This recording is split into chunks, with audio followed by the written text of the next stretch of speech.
The Internal Market Bill would allow UK government ministers to pass regulations on trade and state aid, even if these go against the Northern Ireland Protocol established by the EU Withdrawal Agreement.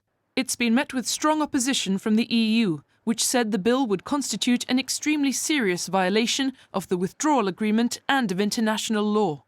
It's also been condemned by 5 former UK Prime Ministers from both the Conservative and Labour parties.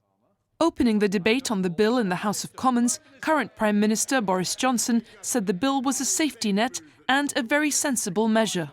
What we're simply seeking to do is to ensure this country, to protect this country against the EU's proven willingness, and that's the crucial point, to use this delicately balanced protocol in ways for which it was never intended.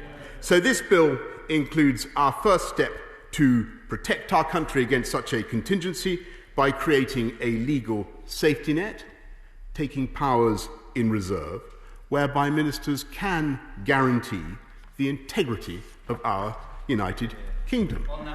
However, standing in for Labour leader Sir Keir Starmer, who's self-isolating after a member of his household developed possible COVID symptoms, Shadow Business Secretary Ed Miliband pointed out that it was Boris Johnson's government that signed the agreement it's now seeking to override. Either he wasn't straight with the country about the deal in the first place, or he didn't understand it.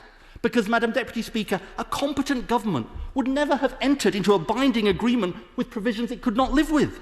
And if such a government somehow missed the point but woke up later, it would have done what any competent business would do after it realises it can't live with the terms of a contract.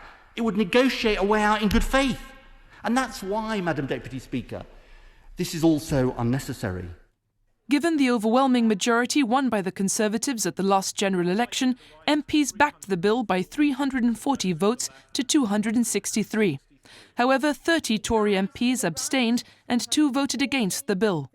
The bill passed to committee stage, and subsequent phases will see the discussion of an amendment by Chair of the All-Party Parliamentary Group on Gibraltar, Sir Bob Neill, aiming to ensure any usage of the controversial powers it grants ministers would first need parliamentary approval.